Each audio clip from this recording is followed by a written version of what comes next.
Over at the townhouse here in the Galleria, they got this bartender, super strong, claims to be the strongest man around. And to prove the point, they had an outstanding bet, $1,000. He would take a lemon and squeeze it so hard that all the lemon juice would drop into a glass. He would hand over the lemon to a patron, and anyone who would squeeze it up and drop down would win the money. Many people have tried, but failed miserably. Now one day, a scrawny little man walks in, looking very inconspicuous. He wore thick glasses and a polyester suit, and he comes in and says, "I'd like to try the bet." Now, after the laughter had died down, the bartender smiled, took a lemon, and squeezed away.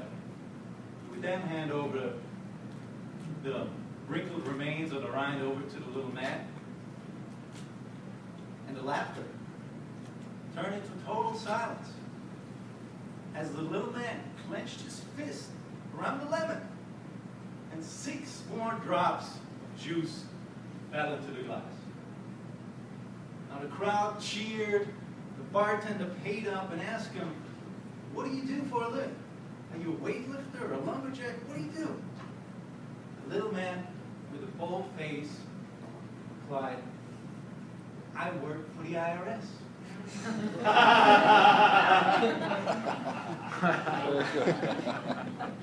fellow Toastmasters, you probably have heard and read the book, Rich Dad, Poor Dad.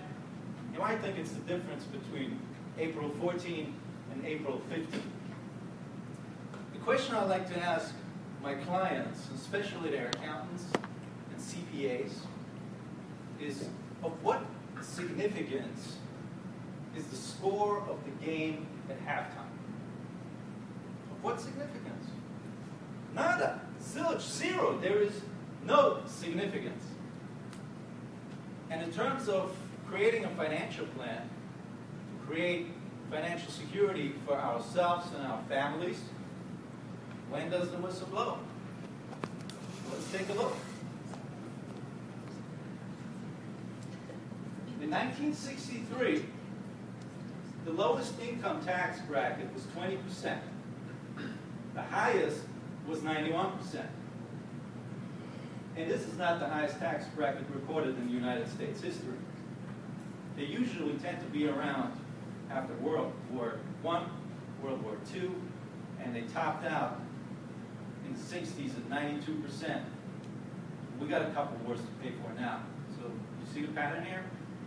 Today, we have 7 tax brackets, fellows. The lowest is 0, and the highest is 35%, which we're complaining about, but you've got to keep everything in perspective. And by the way, this 35% only applies if you're making more than $379,150 per year. Now, would the fellow Toastmasters that make that kind of money please raise their hand so I know who my significant other might run off with? I want to make that. We'll talk about that later.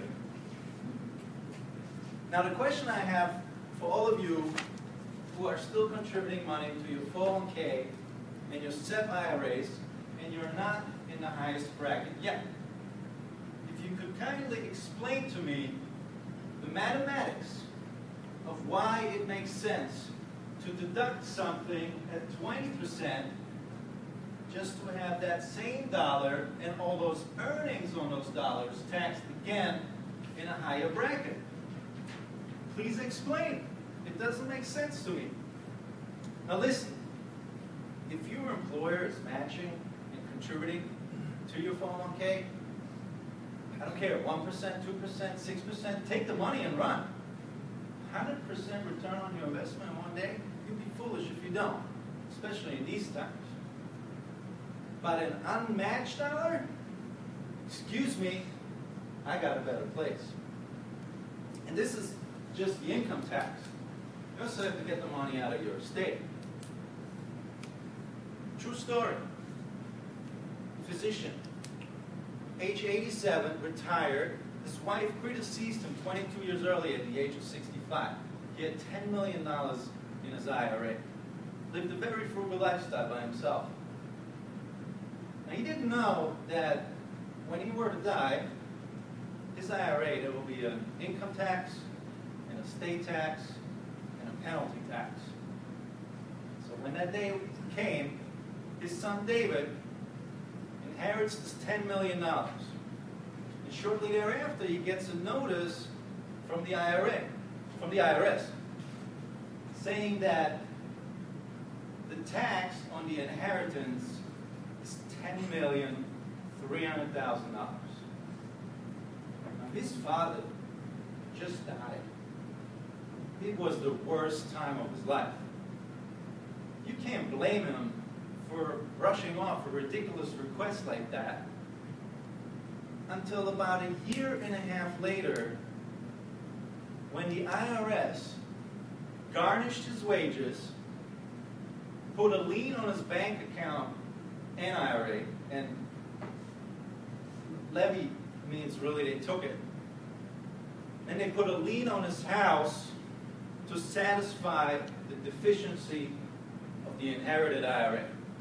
That's how retirement plans work in the United States of America. $10 million sounds pretty good, except it was halftime.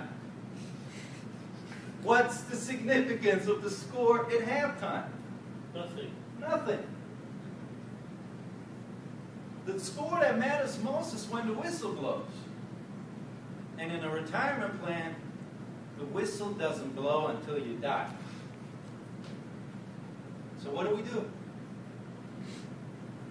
In the United States, there are only two tax-free strategies that will keep you out of trouble legally. One is this Roth IRA with some significant restrictions and limitations. And the other one I like to call the rich man's IRA. I've never heard of a rich man's IRA, you might say. Well, let's talk about these two characters. The regular guy goes out and takes his family out to dinner. The rich man goes out and takes his family out to dinner. Who do you think got the nicer dinner? Rich man, right? Regular guy goes out and buys himself a sports car. Rich man goes out and buys himself a sports car. Who do you think got the nicer car? The rich man stuff's always better. The regular guy goes out and opens himself an IRA. And the rich man goes out and opens himself an IRA. The regular guy puts $5,000 into his IRA. He does it in year 1. The same thing in year 2. And then in year 3, he deposits the last $5,000 and gets killed in an accident. What's the family going to get? $15,000, right? The rich man puts $5,000 into his rich man's Roth IRA. He does it in year 1, year 2, year 3. Gets killed in an accident. His family is going to get $150,000. The rich man's stuff is always better. Now listen to this. The regular guy puts his $5,000 in an IRA, does it in year 1, year 2, year 3. Doesn't get killed, but he gets disabled. What's the bank going to put in year 4 in his name? 0. The rich man puts his $5,000 into his IRA, does it in year 1, year 2, year 3, gets disabled. What is he going to get in year 4? $5,000 every year until he's 65. Rich man stuff is always better. Now you can see why I get excited to put my clients into what I like to call a rich man's IRA, which in reality, there's no such thing, fellow Toastmasters. However, there is a law in the United States that says that if you protect yourself and your family through the proper structure of a life insurance, you get the benefit and the privilege of tax-free growth in a cash account, which emulates the one of an IRA. Now, this is not the lemon law. However, it can ensure you not to be squeezed by the taxing authorities. Fellow Toastmaster, distinguished Toastmaster.